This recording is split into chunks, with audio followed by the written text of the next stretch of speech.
যা তা বলছিস? ও নকল হতে যাবে কেন? তাছাড়া আমরা যে দোকান থেকে গয়না বানাই চিরটাকাল, সেই দোকান থেকেই তো গয়না বানিয়েছি। খাঁটি সোনার গয়না, ও গয়না নকল হতে যাবে কেন?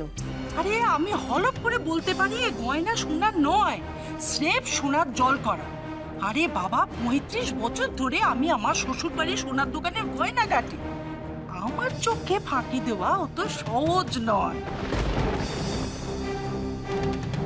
প্লিজ লতা আন্টি, মাম্মা একেবারে হলমার্ক। মাম্মা যখন বলেছে এটা নকল গয়না, মা নকল গয়না দেবে, এটা আবার হয় রমা মাসি? মা, আমার মনে হচ্ছে রমা মাসি কিন্তু ভুল কিছু বলেনি। দেখো, ওর গলায় ওই কাকার দেওয়া নেকলেসটা বাদে বাকি গয়নাগুলো কেমন ফ্যাকাশেই মনে হচ্ছে। কিন্তু সত্যি তো, গয়নাগুলো যেন কেমন কেমন লাগছে। আমি নিজে গিয়ে অর্ডার দিলাম।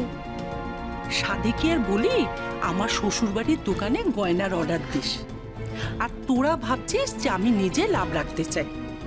আরে বাবা, অন্তত লোক ঠকানো কারবার তো করবো না। এক্স্যাক্টলি লতা আন্টি, আসলে রিলেটিভসের উপর ভরসা করলে না কখনো ঠকতে লাগে। আর তাছাড়া সেই শপে এখন আমার হাজবেন্ড, মানে আপনার বোনপো বসে, ওকে বললে ও ডিসকাউন্ট করে দিত, তাই না মামা?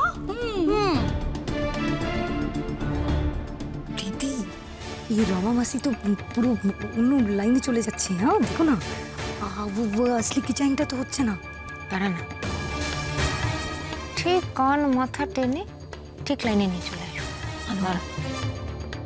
কিন্তু মা, তুমি যখন গয়নাগুলো কিনেছিলে তখন তো সব দেখেই কিনেছিলে, মানে সোনার গয়নাই তো ছিল, ভুল হওয়ার তো কথা নয়।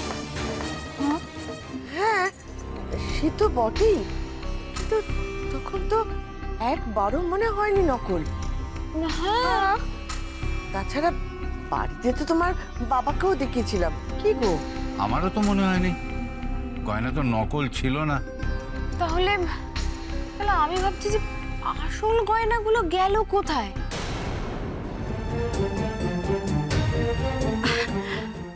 আসলে ব্যাপারটা কি বলুন তো, গয়নাটা যার সেটা তো সেই ভালো বলতে পারবে, তাই না মামা? হ্যাঁ রে জবা, তোর গয়নাগুলো আসল থেকে নকল হলো কি করে রে? কি করে?